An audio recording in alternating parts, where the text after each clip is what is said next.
Hi, welcome to the Signal Path. Today we're going to do another product review and check out what I have. This is a portable 6.5 GHz vector modulator synthesizer with 100 MHz of modulation bandwidth. It's really quite nice and portable. It does have a big battery, lasts quite a few hours, and this is running an Android operating system. Clearly, it has basically the guts of a phone with a synthesizer attached to it that you can control directly from the front panel. I actually did review the network analyzer by the same company, Bird RF, and it was nice, and we looked at all the different features and capabilities it has. Now, this particular one does have a Type N connector at the output. That's the business end where the RF signal is going to come out. We do have a charging port and a USB-C.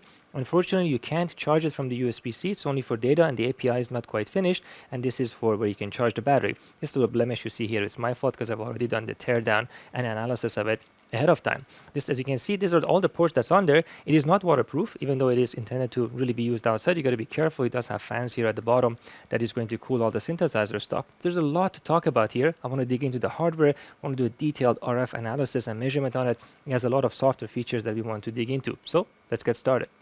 Now, unsurprisingly, this is going to run an Android operating system, and that has some advantages because you can write an app directly on top of it, and now you also have a little Android device with you that you can hopefully install other apps on it. I haven't tried, but I think it should be possible, and this just runs natively directly on there when you turn it on, boots up fairly quickly. And I do kind of like the look of the GUI. It's got this flat look. It's like Windows Mobile. Unfortunately, that never caught on, but it has a similar feel to it.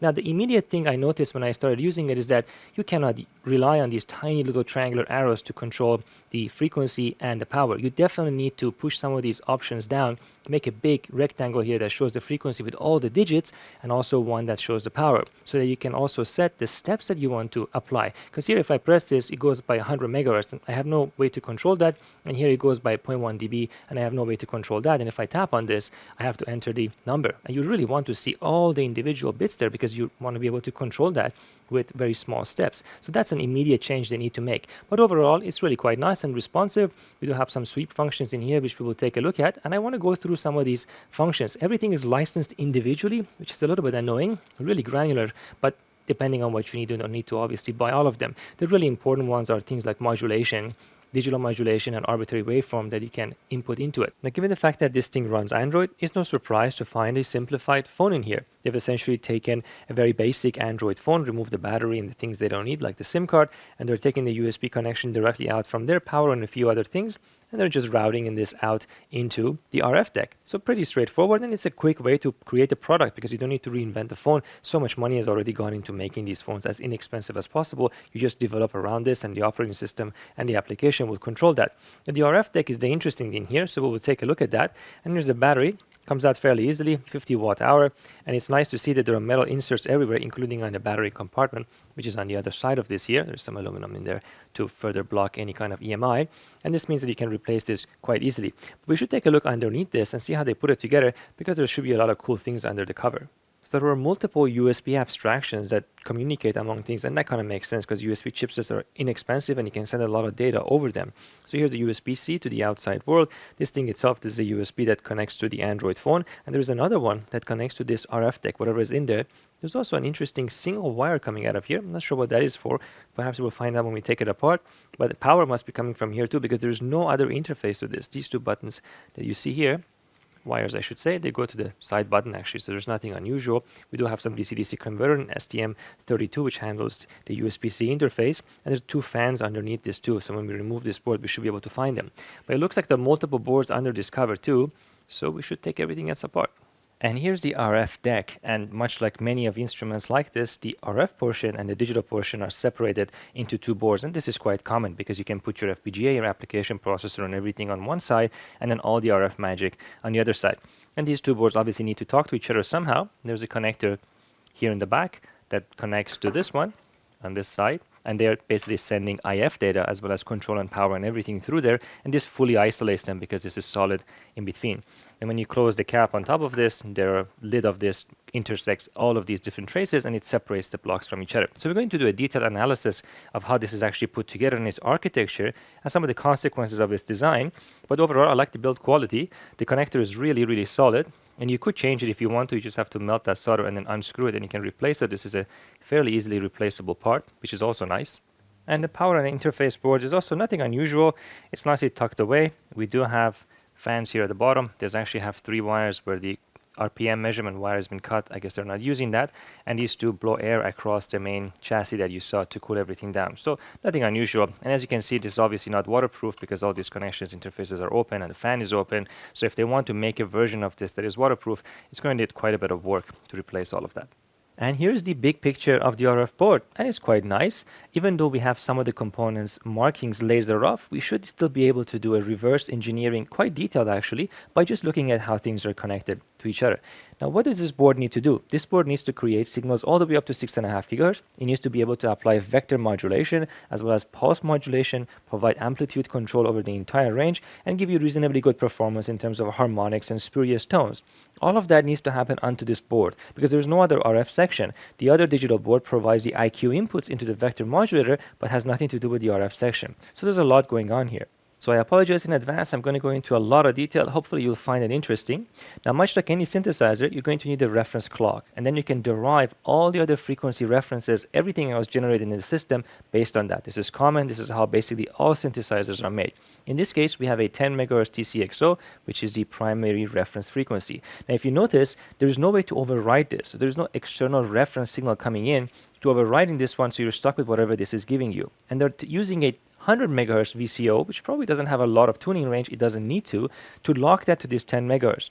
So by the time you wrap this PLL around completely, you're going to end up with a 100 megahertz reference frequency signal, which has a reasonably good phase noise, and that can be used as a reference for other multi-gigahertz PLLs. And that's exactly what is happening here.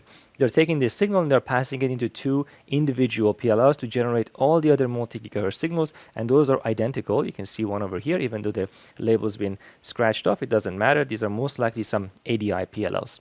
So we have two of these, and they're going into two different directions, doing two different things. One of them is the main RF reference, which goes through vector modulation and pulse modulation, and the other one is the one used to mix with it. So you can go into the frequencies beyond the reach of the PLL, either low or high, depending on how the frequency selection has been done.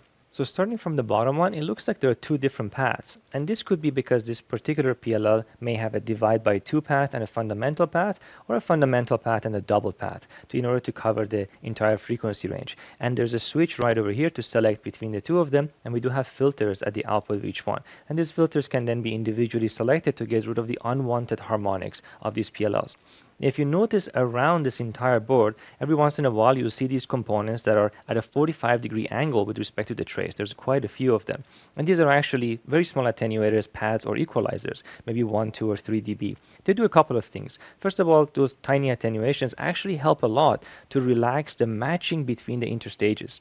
So because you're adding 2 or 3 dB of attenuation, you're making it a lot less sensitive to sharp changes in impedances between the traces. It just makes the frequency response a little bit more flat. But it does that at the cost of attenuation, so you're paying a penalty there. The other thing some of these components do is that they're equalizers, meaning that they have a very high attenuation at low frequency, but they actually have less attenuation at a higher frequency, so they have a positive slope. And by doing that and combining it with the natural low pass that comes from all these components, you can get a much more flat frequency response. And that flat frequency response is going to be lower on average across the entire band, but it's going to be flat, which is a lot easier to deal with. This is also quite common in a lot of different places when you want to equalize a channel without burning power, without doing active equalization. So the signal coming out of here then hits this another switch over here. There's going to be a lot of these switches everywhere. And this switch has two outputs, one on this side and one on this side. Now we do get to our first component that's been lasered off, and we don't have to think too much to figure out what this is. This is most likely a digital attenuator.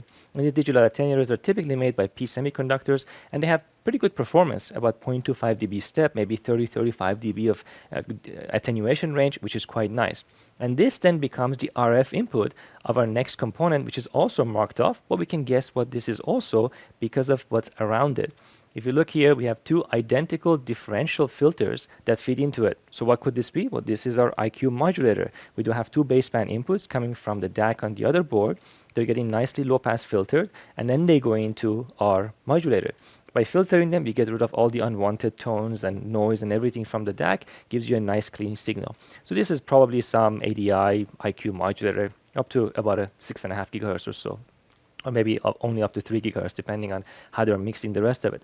So why would you split the signal? Well, because if you don't need vector modulation, you're just generating a CW tone, or you're doing the pulse modulation, you don't want to combine that with this, because there's no reason to invoke the IQ modulator, which has performance limitations. Instead, you can just pass it through here without doing any modulation. So these two signals come over here, and then they can be selected in between using yet another switch.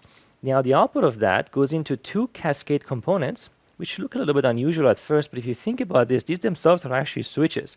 So on one path, it allows the signal to go through, and on the other path, it terminates the signal into 50 ohm. So what would that do? Well, imagine now turning these switches on and off really quickly. What would you get? Well, you get an RF pulse modulation. So they're using these switches as pulse modulation, but putting two of them and attenuating, by terminating them after each one, you can get a really nice extinction ratio from these switches and get your pulse modulation. So that's what they're doing. This is going to be limited in how fast you can pulse modulate, but for a lot of applications, it may not matter. So then the signal comes over here, and then we go into yet another switch up here. And this is where we hit our first mixer in order to cover all the other frequency ranges this primary PLL cannot cover.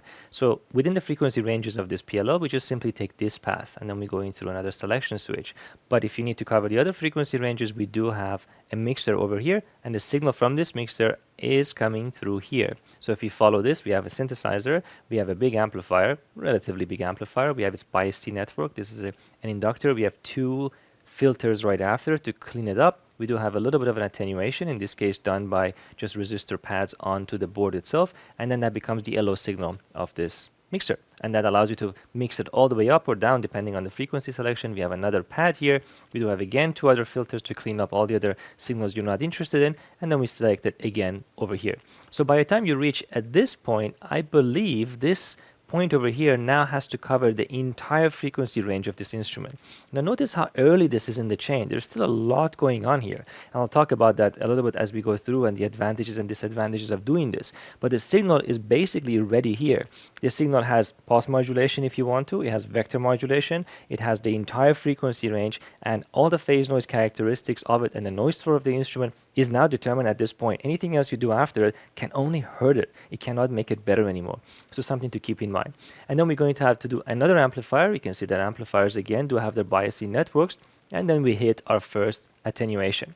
So this instrument does boast a really wide attenuation range. You can go down to minus 130 dBm. So you're going to need a lot of attenuation in a row in order to accomplish this. Now, another interesting choice they've done is that they have put their entire attenuation chain fairly early again in the chain. So we do have an analog attenuation right over here, and then we do have 1, 2, 3 of these.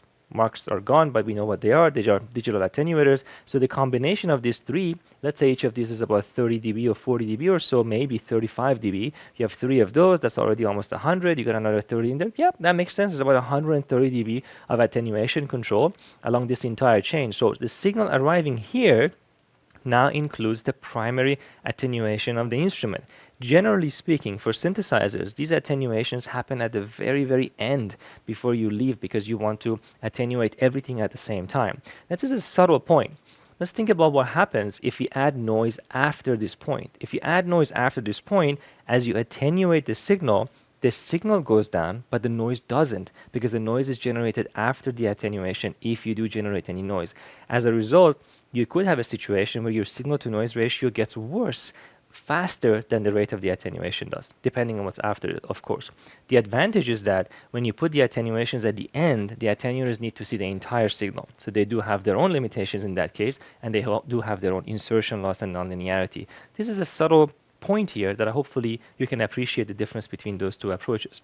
So right over here now we have our signal with this entire dynamic range. We have another switch over here, and now we can select between paths that add some amplification and filtering and so on, and these paths are selected depending on the frequency range. So we do have one amplifier in here, we have another pad, another amplifier, another pad, another amplifier, and so on, and then we do have one more switch over here. We have more attenuation here, so these are going to select between different frequency ranges and equalize and try and give you the power range that you're looking for. So we have one path all the way through here, one path all the way through here, and then we finally reach over here. And at this point now we have a bank of filters again. And these bank of filters are going to switch depending on which range of frequencies you're operating in order to get rid of as many unwanted harmonics as possible that are generated either from all these different PLLs or from the different mixing terms that are going to show up from the modulators and pulses and so on. So it's going to be quite complex in terms of managing the frequency response. Now these are now multi-port switches. There's 2 of them, and you have 1, 2, 3, 4, 5, 6 different paths, so six different filter banks with different band pass or low pass or high pass frequency responses. We do have one component in here, which is another frequency equalizer. And the signal now arriving here is hopefully reasonably clean in terms of its harmonic and spurious free dynamic range. And then we can pass that through yet another path for selecting the attenuation and amplification. We do have one switch in here. We do have another amplifier. There's a footprint for another one of these paths, but I guess they are not using it. They're probably putting just a 0 ohm resistor, another filter, and then closing it up. And I think one of these 2 might be an amplifier. I can't remember. But then it goes over here, and then we have one more pad at the very end just to make the output a little bit less sensitive and equalize it out, and then out. There goes the RF signal. So looking at this overall architecture, I would worry a little bit about the noise floor, but we should be able to see that hopefully in the measurement. And this, by the way, is where the connector comes from the other side. So as you change the frequency, many things have to happen across this board. Depending on the modulation you're selecting or depending on the frequency, various switches switch in and out and give you a different RF path. And they all have to happen seamlessly in the background. This is again normal for pretty much any synthesizer. And putting all that together, we get this block diagram, which is basically what we just went through, but I think it's more fun to look at it on the PCB. But this is basically everything that I just explained. And you can follow that through. You can pause this and look at it, but it's essentially one-to-one. Here you can see what I was talking about, the chain of our attenuation is so early here because we still have all of these amplifiers that are following through, which they're going to have their own noise, of course. They're going to add on top of it, but the attenuation is already done on the signal. So here is our modulator. You can see from our main path, and then here's that mixer that covers the other frequency ranges, and you can select between them. And where is the pulse modulator? It should be somewhere around here if I can now find it. I think it was there. It is. Here's our 2 pulse modulators that I was talking about, the 2 components in a row that can turn on and off into 50 ohm to give you the extinction ratio. Yeah, looks pretty good. And on the digital board, there's a few tasks that this board needs to do. First, it needs to do our DC-DC conversion and generate all the different power supplies, and you can see some of that all the way up here. It also needs to have some USB interface, because remember, this entire board is abstracted away in a USB port, and that's done by this chip, I believe, which has a USB interface to the outside world. We do have a high-performance ARM processor in here, which runs, I guess, the quote-unquote low-level firmware that controls everything over here. We do have an FPGA over here. We have some flash memory on one side and some on the other side to grab data from, particularly if you want to download some data into this and use the DAC with your own waveform. It needs to be able to bring it into this board so you can feed the DACs pretty quickly. And then over here, we do have a high-performance 500 megahertz clock generator that is going to feed our DAC, because the performance of this is pretty important to get the most out of the DAC. And we do have the analog devices dual output 16-bit DAC. That's going to be our IQ generation. That's not surprising. We do actually have some headers called INQ. And if you were to flip this resistor the other way, you will be able to use a single-ended output on the INQ. So probably this board can be used for some other modulators and some other products at the same time. A little bit interesting the way they route this, because this goes all the way up here and then it has to reach the connector. And this one disappears, which I'm guessing is just going down and reaching over here. This set of components you see here are tri-state buffers.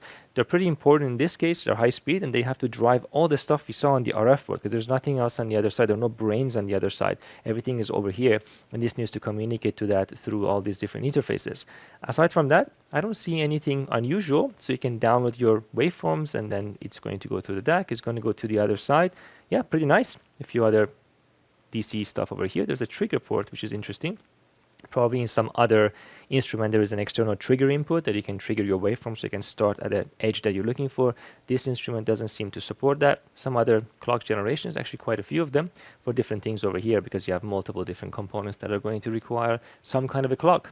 Otherwise, yeah, it's a nice layout, and clearly a lot of work goes into this. There's not much interesting things on the other side, just a connector and some more memory, but overall pretty nice and compact. Now, given that the fact that we don't have an external reference input on this instrument, it's good to do a quick accuracy on its frequency. I have it set to 10 megahertz, so we are essentially relying on the internal TCXO, and that 10 megahertz is going to go through several PLLs before it gets to the output. It's going to give us a good sense of how close it is to the value it should be.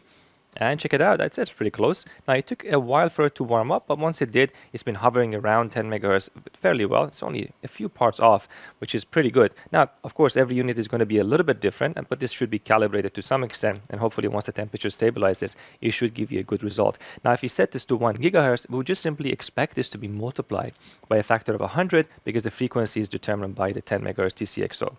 And as expected, here it is the frequency at 1 gigahertz. We can also set it to a higher frequency so that we can invoke the internal mixers as well and see what we get at 4 gigahertz. Should stabilize again. There it is. Yeah, it's doing a pretty good job. Now I'm going to unplug it because right now it's charging the battery from an external AC source, and this will tell us something about how well the power management is done. This frequency should not change when I unplug it. Here we go. Unplugged. Let's wait for it to update a couple of times. Yeah, there's no influence. That's pretty good. So it's not really a strong function of the external power supply as well. I'd say that's surprisingly close to where it should be, given that it does not have an OCXO built in. Let's do a quick power verification as well. We are going to use the Rohde & Schwarz NRQ6, which can go down to minus 130 dBm because it is a frequency selective power meter. A pretty unique architecture. I've done a full review of this if you haven't seen it. Definitely recommend to check it out. This is power over Ethernet, so we have a direct connection, so the measurement plane is essentially as close as it can be to the device. Let's see what it does. And here we are at the interface of our power meter. I do have the frequency set to 1 gigahertz, and the filter bandwidth is at 10 kilohertz. And we have some averaging going on. And at this point, the noise floor is about minus 130 dBm, which is fine for this filter bandwidth. Let's try it out and see what we get. I have the transmitter set to 0 dBm, turning it on. And what do we get? That's, I would say, is pretty close to 0 dBm. It's got good accuracy at this point. Let's try now changing the resolution 0.1 dB at a time. Let's see if it changes by this amount. I'm going to go up by 0.1 dB. What do we get? Yeah, that's pretty good. 0.1 dB. Another 0.1 dB. It went up by roughly that amount as well. Let's go to 10 dBm. Here's 10 dBm. Not too bad. It's off by the exact same amount that it was off at 0 dBm, so it's maintaining a good power linearity. And let's go at the highest power it's supposed to be able to do, which is 15 dBm. And what do we get here? Okay, it's a little bit further off, but it's not too bad considering the range that we're dealing with. Let's go ahead and go to minus 50. So a big change on the low side. And minus 50 is almost spot on. I'd say that's doing a pretty good job considering where the electronic attenuators actually are in the chain. And let's go all the way down to minus 100. Here's minus 100, and that's going to be pretty close to the bottom range there. There you go, minus 100, almost exactly spot on. Now at minus 130, that's the lowest this instrument should be able to do. So let's try minus 130, and we're going to go OK. I'm going to disable the output for a second so we can convince ourselves that we are measuring the right thing. I will set the filter to a kilohertz, and you can see that at this point we have a significantly lower noise floor. So we have a good 10 dB of margin over here. So now I'm going to go and enable it. And what do we get? Minus 122. So it doesn't quite meet its minus 130 dBm requirement, most likely because it has too much noise maybe, and it cannot attenuate as accurately at this super bottom range.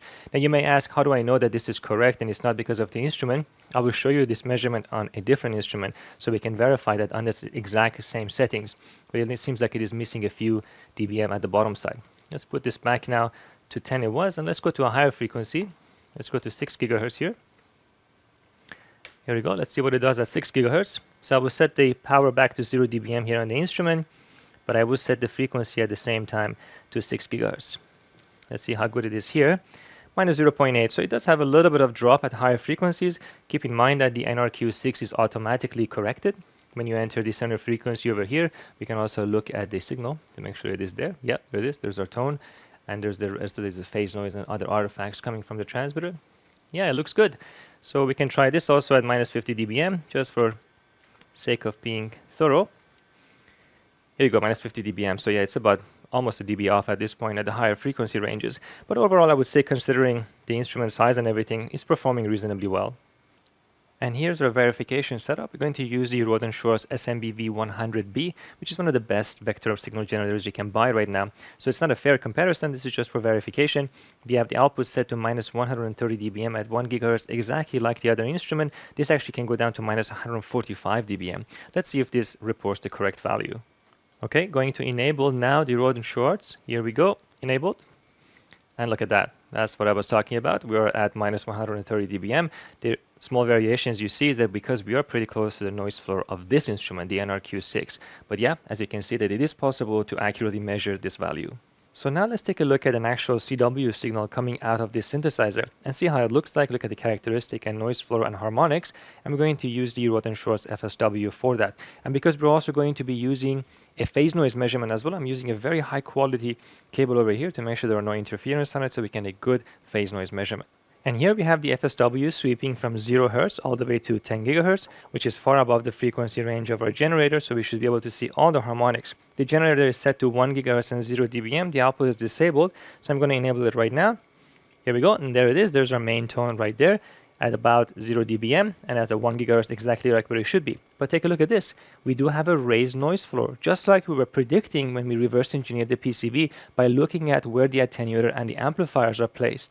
So when you're requesting high output power from the unit, those amplifiers are now active and their excess noise shows up at the output. Not only that, the noise is also shaped by the filters that follow. So all of it is quite consistent. So if I go ahead and increase the output amplitude, for example, to 10 dBm, like so, and I change the instrument to not compress it, you can see that we do get 10 dBm more power, but the noise doesn't really change because those amplifiers are already sitting at their maximum gain. At 10 dBm output, the THD is actually not that bad. It's quite normal for an instrument like this. So let's back it down to 0 dBm once again.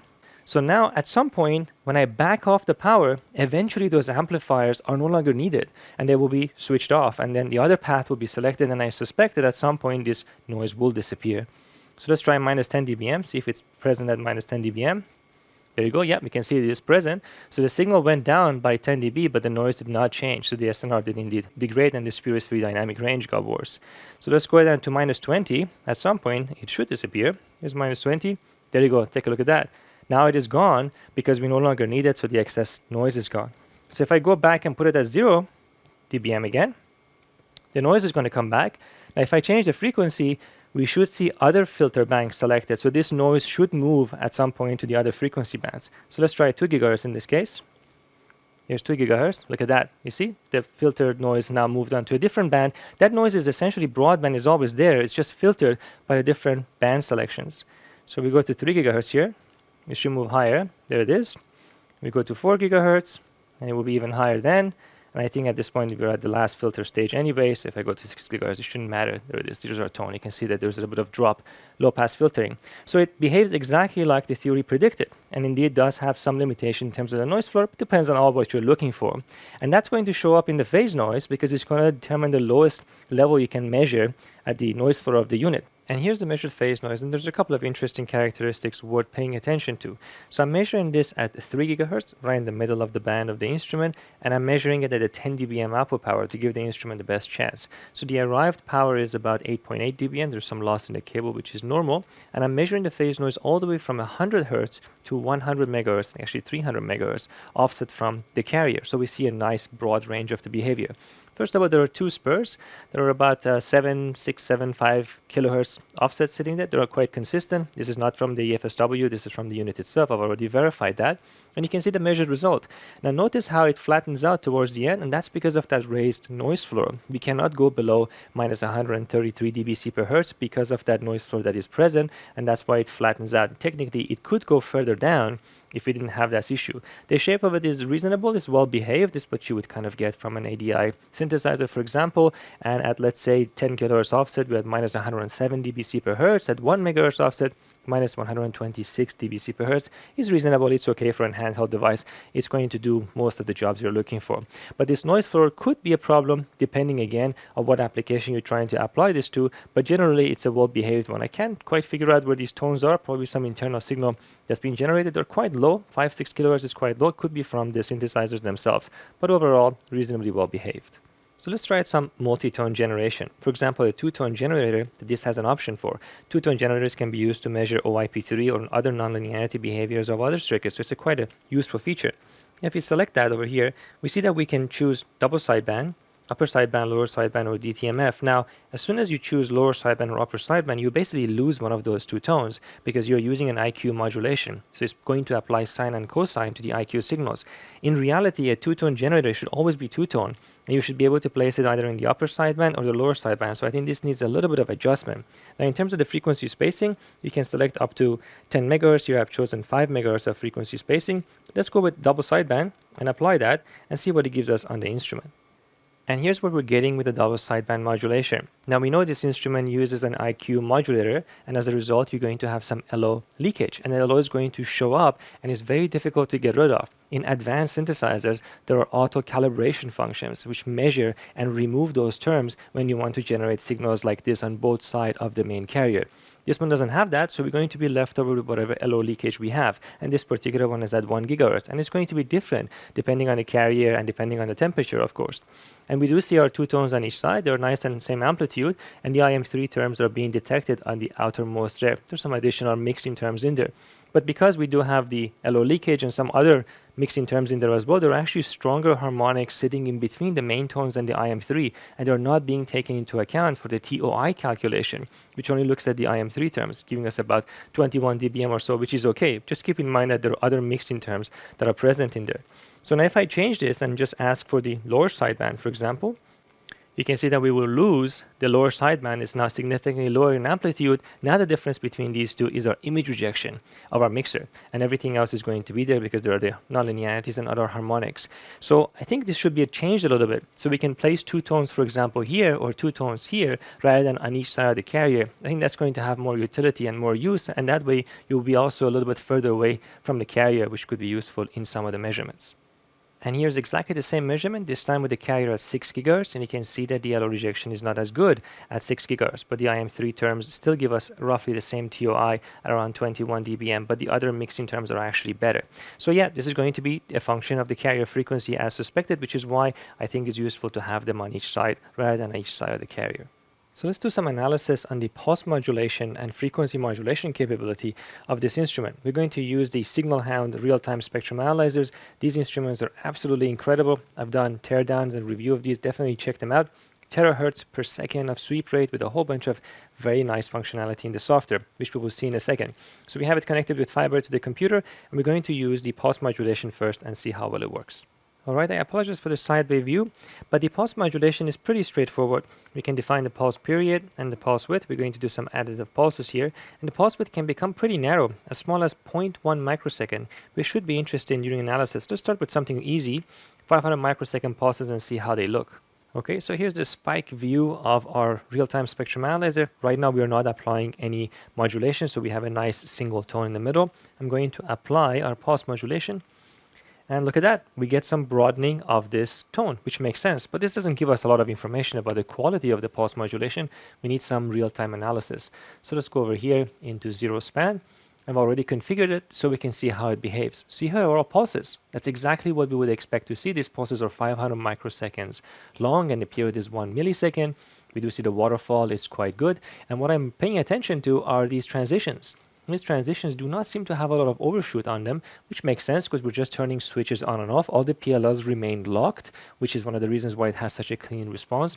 You can see there is no frequency deviation in between when the pulses are active, and the extinction ratio is good, essentially the noise floor of the instrument. If I pause this for a second with a single, you can see how it chops up the IQ waveform. And even in the time domain, in the linear fashion, we don't see a lot. There's a tiny bit of overshoot there, but it's really not significant. So I'm quite happy about the way it is behaving. Now what we can do is we can make the pulses much, much narrower and see in the extreme cases if it still looks good as much as this does. And here it is pushed to the limit. Because these pulses are now so much narrower, they're only 100 nanoseconds wide, we do have to increase our sample rate significantly to even be able to capture them. But we still maintain this 1 dBm, minus 1 dBm total power at the peak, which means we do hit our maximum power. These pulses are fairly square still, which is quite impressive. So it kind of makes sense. Those switches are really fast and they're strategically placed somewhere where you can get the best pulse responses. So quite happy with this. So next, let's take a look at the linear frequency modulation here. And if I select that, our options are unfortunately rather limited. We can select the bandwidth of the modulation. The highest is 20 megahertz, which is what I have selected. The pulse duration can go as low as 1.25 microsecond. You can make it quite long if you want to. And it calculates your chirp rate. But it doesn't give you any option, for example, to do a triangular or just a ramp on one side or a negative ramp or a positive ramp. It just does a positive ramp no matter what. Again, these things can be easily adjusted. It's just a matter of adding these features to the firmware. Let's see how well it behaves. And here's our frequency chirp. At the right side here, we can see the FM versus time, and it is indeed spanning 20 megahertz, just like it is supposed to, and it drops pretty quickly. As I said, you cannot control this to make it a triangular waveform, which is necessary in some radar applications, but nonetheless, you do have as an option. The frequency is nice and flat, and if you look at the AM versus time, it's also flat. It maintains the flat region across the modulation bandwidth. Now it does have these dead zones during the drop, and those dead zones do create some pulses of amplitude changes, and it may or may not be a problem depending on what you're looking at. That's one of the nice things about the triangular also, is that you might be able to avoid those by creating a better IQ waveform. In the time domain, you can also see that it's fairly flat, so it's doing a good job in that regard. It's a little limited. It's nice that it is there, but with just some sort of changes, you can make it a lot more useful than it already is.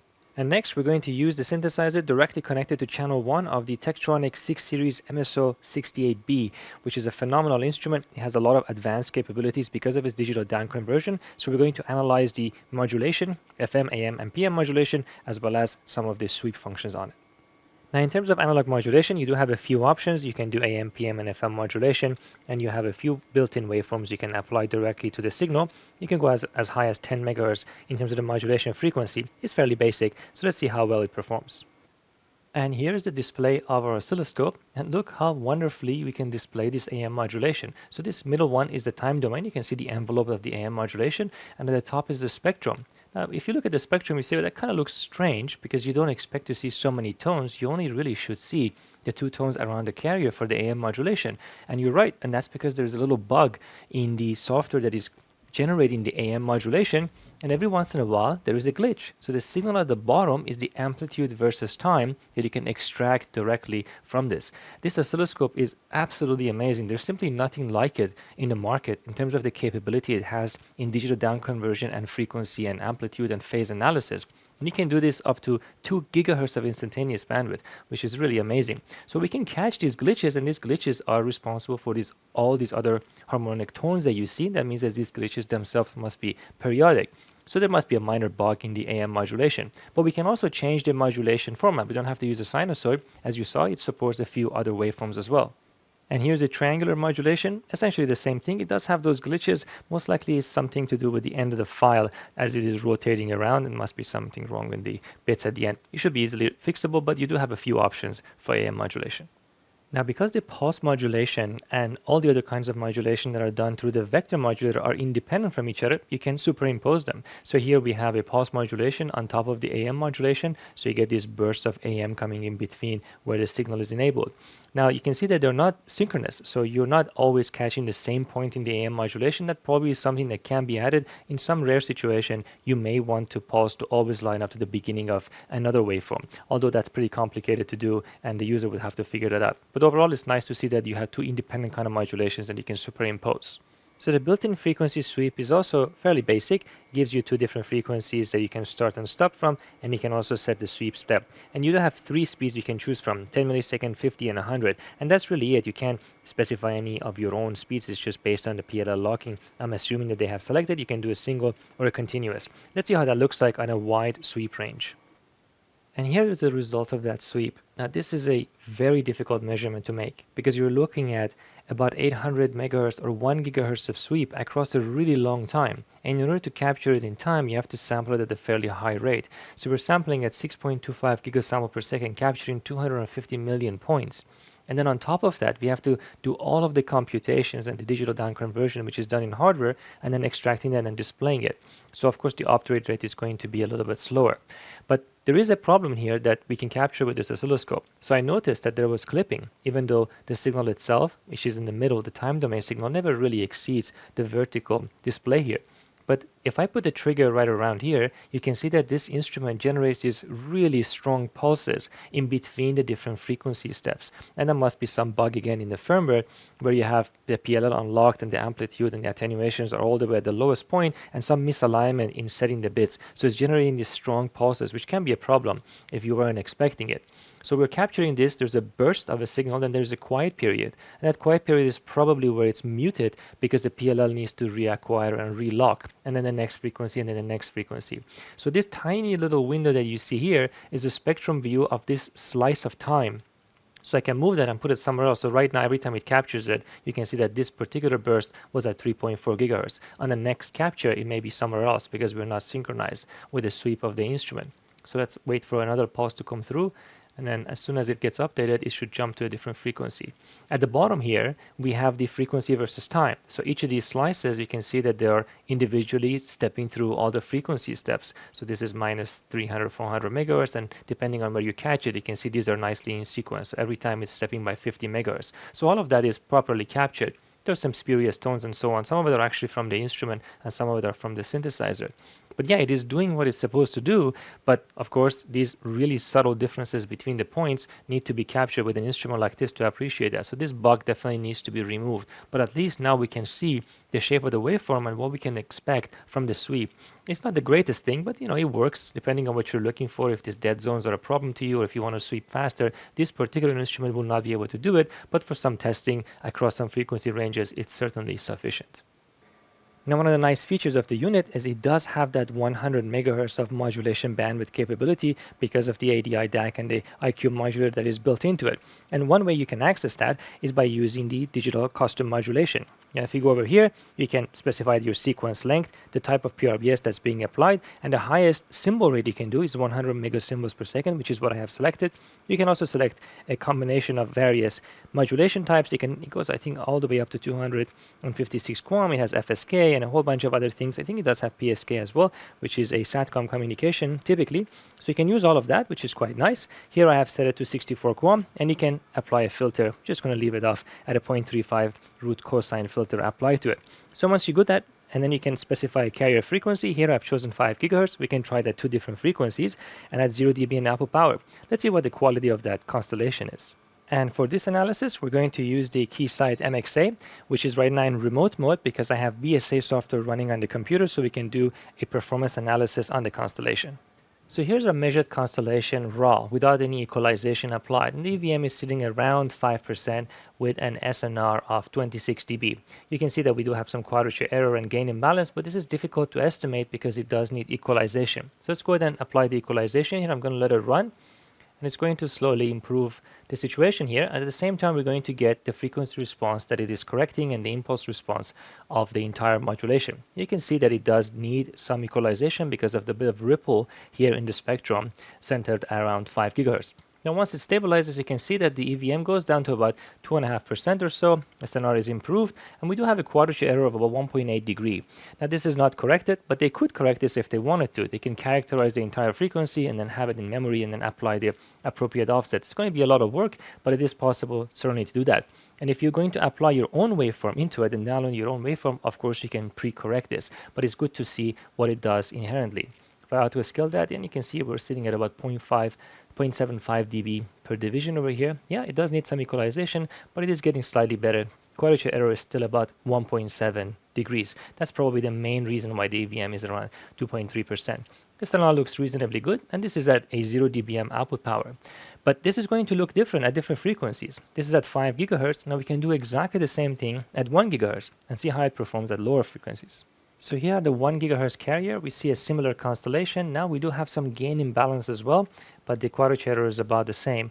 It'd be nice if the software allowed you to artificially add some gain imbalance and phase imbalance on purpose. First of all, you could stress the constellation, but also you could correct some of these on the spot. Now we're looking at the widest bandwidth here, and there are limitations, of course, but nonetheless, it's reasonable. You can expect an EVM of less than 3%, let's say, across the entire frequency range. And here in the middle of the band at a carrier of 3.5 gigahertz, we get a really nice EVM, 1.5%, and that's because the quadrature error and the gain imbalance are both really good. So we have a really high SNR, 36 dB. But at the same time, this instrument does allow you to create your own artificial noise. This is now Gaussian noise added on top of the signal. So you can artificially limit the SNR, and you can set that property by doing some additive white noise on the spot. So here I have set some additive white noise with an SNR of 25 dB, and if I turn it on, look what happens. We're getting a significant reduction, and the SNR is now around 25 dB, just like the instrument says. The shape of this noise is a little bit strange. I'm not convinced that this noise is actually white because it's stretching the constellation points linearly. This should be just growing in size. So something's wrong with the additive noise, I think. This doesn't look quite right. But nonetheless, you can see that the SNR does indeed go down to about 25 dB, which is what it's supposed to do. What about some of the other features, like the various particular standards that it can generate? Well, those are just going to be waveforms for that particular IEEE standard or any other communication standard that you may have. And if you need them, obviously they're going to be quite useful. I'm not going to dig too much into those because they're highly specialized. It does have an arbitrary function where you can download your own INQ file and that will apply them directly to the DAC, which is super helpful. Now I'm going to leave that because the actual API of this instrument is not quite ready, and the USB-C port is intended for you to be able to download things and control the instrument from a software outside and download your own waveform. You can still do that by loading the files into it, but I think let's wait and see what that API looks like, because that really opens up a lot of potential for an instrument like this, allowing it to be much more versatile. And so there you have it. So what do I think overall? Well, having a handheld vector modulator up to 6.5 gigahertz with 100 megahertz of modulation bandwidth is fantastic. There's a lot of potential here that certainly can be leveraged. Now, the software features do need some work in terms of fixing some of the bugs around and the rough edges around the corner, but also adding more features to them, especially if they're going to be individually licensed. They do need to be beefed up, and the GUI needs to be worked up a little bit, especially for functions like frequency and power control, which are something that you're going to need all the time. And the API, of course, needs to be developed. And once it is developed, you're going to have a nice computer interface, and hopefully you can program and adjust it. It is not waterproof, so you're going to have to be careful with that, especially if it's meant to be used outdoors. But there's a lot in here inside of this in a very compact form factor with a nice battery life. It just needs a bit of work on the software to really make it competitive. And I hope you enjoyed this detailed review. This is more than just sharing the instrument. It's also a way to show the different measurement techniques, and that's why I moved from instrument to instrument so you can see all the different methods to evaluate the performance across a really complex set of RF characteristics. As always, let me know what you think in the comment section, and thanks to the Patreon supporters, you really make the channel possible. It makes a huge difference. I have a really cool set of videos still planned out in the future, so make sure you subscribe so you don't miss it. I'll see you next time.